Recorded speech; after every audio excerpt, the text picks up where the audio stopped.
Zara totally dominates the fast fashion game, standing apart from its counterparts like H&M, Topshop, and Primark. This distinction is visible in numbers and statistics, affirming Zara's position as the foremost fast fashion brand, consistently ranking within the top 10 most valuable apparel brands.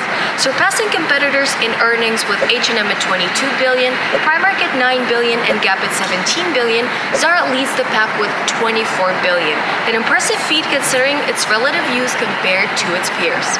Beyond financial success, Zara's impact on the fashion landscape is big and transformative. It created not one but two revolutions in the fashion industry. First, by introducing a groundbreaking business concept, and then by continuing to innovate in the present day. Notably, Zara's influence extends beyond the realm of fast fashion, sometimes even reaching into the echelons of some luxury brands. Despite occasional criticism for drawing inspiration from high-end designs, Zara's imprint on the fashion industry is undeniable, having left an indelible mark that reshapes the landscape of fashion as a whole. But how did Zara do it? How did the brand achieve such remarkable success? And how is it different from its counterparts? What makes it so special? Hey guys, my name is Anna. I hope you're doing well. I hope it doesn't look like I'm freezing, because I am. In this video, we'll delve into the interesting journey of Zara, uncovering the main factors that propelled this brand to the forefront of the fashion industry. We'll explore the brand's history, discuss the core principles driving its success, and perhaps even challenge your perception about the brand. But first, let's go somewhere quiet and cozy. Alright, let's rewind to the humble beginnings of Zara. The founder of Zara, Amancio Ortega, was born in 1936 in a small town of Busdongo de Arbas, Spain, and he came from modest origins. At the age of 12, he moved with his family to Galicia, where his father worked for the railway and his mother tended to the household. Ortega's upbringing shaped his approach to business, diverging from the conventional strategies embraced by many of the industry giants. Ortega's journey into the world of textiles began at a young age. At 14, he commenced his career in La Coruña, working for two prominent clothing stores.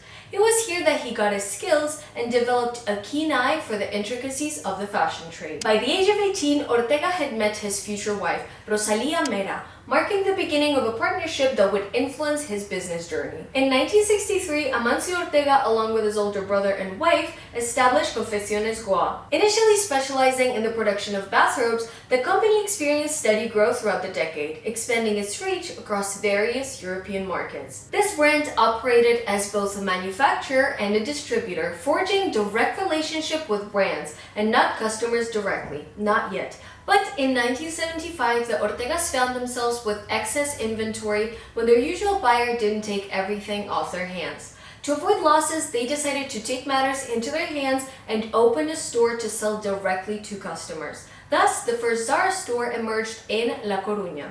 Interestingly, Ortega initially wanted to name the store Zorba, but a nearby bar already had that name, prompting Amancio Ortega to rethink this decision. And personally, I think Zara sounds much better than Zorba.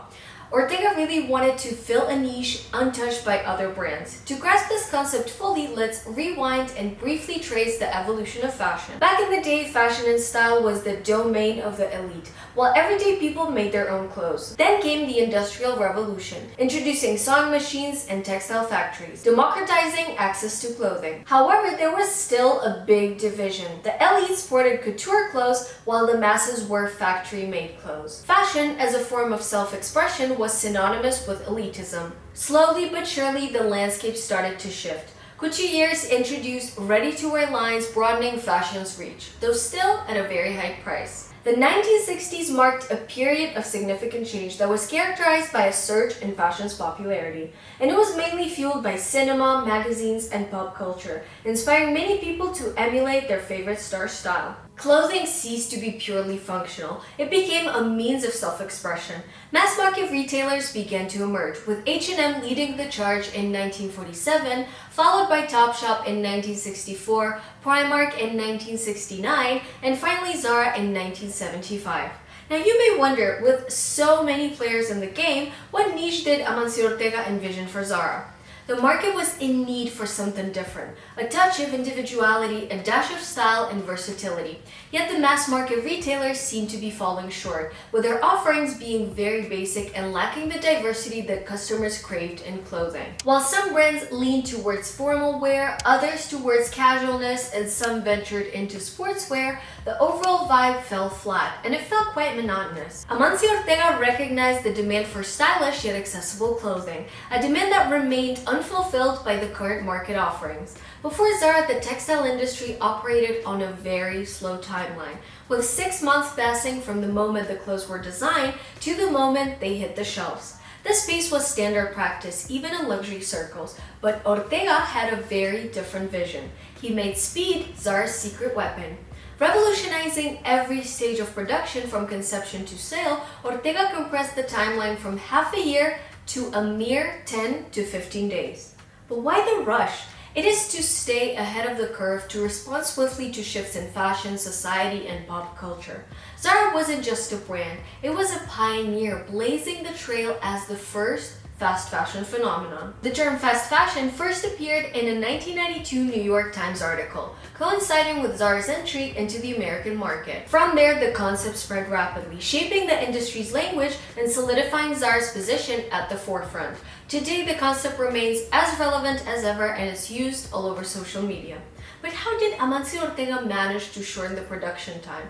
You would have to sacrifice something, right? Firstly, he embraced vertical integration, a strategy where a company controls every aspect of its production process. In Zara's case, this meant having a firm grip on everything, from sourcing materials to distributing finished products. This approach offered significant advantages: greater efficiency, reduced costs, and enhanced control over the entire supply chain. Other giants like Gap and H&M handled the design, but they outsourced manufacturing. Zara, on the other hand, manages every facet of its production process.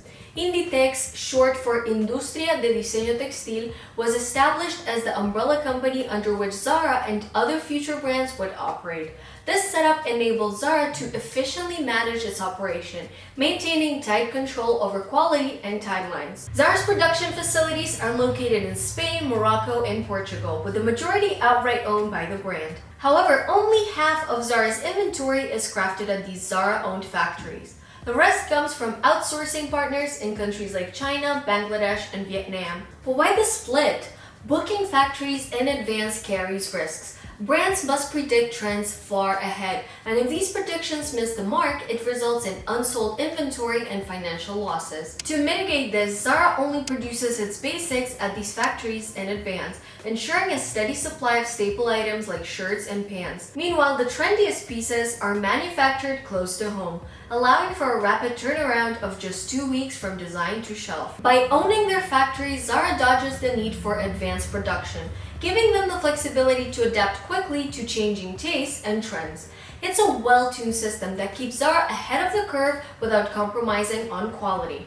Another interesting fact is that at the onset of each new season, Zara only produces half of the season's clothing lineup, reserving the remaining 50% to be designed and crafted as the season unfolds. And it's quite a remarkable shift in the fashion industry, where trends now swiftly materialize on store shelves in just 15 days, instead of 6 months or longer. Consider this: if a celebrity like Bella Hadid wears a particular top at an event, the demand for it is instantaneous. Zara ensures that within 15 days of Bella's debut, a garment very similar to the one she wore will be on the shelves of your local store.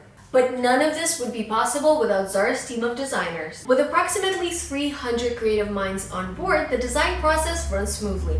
These designers are organized into specialized teams for various clothing categories, and they work hand in hand with business controllers and analysts to forecast the next big thing. But how do they manage to be so efficient? Where do they get an acute awareness of the next big thing? Because we all know that predicting fashion trends is a huge risk. The answer is simple. It's sleepless nights and a lot of caffeine. No, just kidding. There's a secret weapon in their arsenal: RFID technology. Each garment has a unique tag, enabling readers to track its performance in real time. When you make a purchase, it becomes part of the statistics, which are then used to make quick adjustments to production. This ensures that only the most popular pieces are manufactured and later appear in stores. It's a game changer in the fast-paced fashion world, resonating deeply with modern women who balance work, free time, and social life. Zara's mode à la carte concept, similar to choosing dishes at a restaurant, offers trendy and convenient solutions to women when they enter the shop. Essentially, Zara isn't just another local store. It offers lifestyle options tailored for the modern woman on the go. Yet, there's another aspect to this. Zara's quick rotation of inventory often triggers impulse purchases, as items that are available now may disappear by the next week. With relatively affordable prices, consumers are tempted to think, why not buy it now while it's here? This approach is also reflected in the numbers. Data illustrates that during sales events, Zara consistently has a notably smaller number of discounted items compared to its competitors. While the standard and mass market retail usually sees around 35% of items on sale, Zara maintains a smaller inventory of discounted items with only 20% marked down. Zara's approach to making fashion accessible to everyone changed what consumers expected from clothing brands. Other companies saw Zara's success and started doing the same thing. Even some luxury brands changed their ways, no longer sticking to just 2 big collections each year. Now they do more frequent releases like pre-fall, mid-season, and capsule collections to stay relevant with the latest trends. Zara has also faced criticism for allegedly copying designs from luxury brands. We can see that in the past, Zara's versions closely mirrored high-end styles, with minor changes to avoid legal trouble. But things have changed. Nowadays, while Zara still draws inspiration from luxury designs, they prioritize functionality. For example, their take on the iconic Miu Miu skirt is a little bit longer and more practical for everyday wear, reflecting the preferences of today's consumers. Yet Zara isn't merely a collection of copies. They often come up with their own unique designs that people love. They take inspiration not just from fashion weeks, but also from wider cultural, political, and societal trends. And it's clear that luxury brands are also delving into their archives for inspiration, often bringing back certain items from past collections. Have you ever noticed a Zara advertisement in a magazine or on TV? It's pretty unlikely because Zara opts for a different strategy, using their storefronts as their primary advertising platform. Zara sets up shops in key spots in luxury neighborhoods, on main touristy streets, and in malls. Their storefronts, designed carefully by central teams along with psychologists and analysts, are made to attract customers with their looks and style. In essence, Zara's first revolution introduced an innovative business concept that has since been adopted by numerous brands. They democratized fashion, making diverse trends accessible to a much wider audience. And unlike other brands that create desires through marketing, Zara focuses on fulfilling existing customer needs rapidly and efficiently. It's a big shift in the world of retail, one where consumer demand drives production rather than the other way around. Zara's reach spans far and wide, touching nearly every corner of the globe, making it difficult to name a country without a Zara store. Once firmly established, Ortega recognized the importance of diversifying their customer base. Zara, positioned slightly higher in price than typical mass market shops, caters primarily to women aged 25 to 40. In the 1990s, Inditex began expanding its portfolio. Pull&Bear debuted in 1991, targeting younger audiences with designs tailored for teens and young adults. Massimo Dutti, launched in 1995, appealed to mature buyers with higher price points, better materials, and timeless designs. Bershka followed in 1998, catering again to the youth market. Stradivarius, introduced the same year, offered more affordable basic clothing with a youthful flair. Oysho, established in 2001, initially focused on homeware and pajamas, later shifting its focus to sportswear. Uterque, launched in 2008, offered unique, high-end clothing with a playful twist. Though sadly, it fell victim to the pandemic's impact and closed its doors, which is very sad news for me.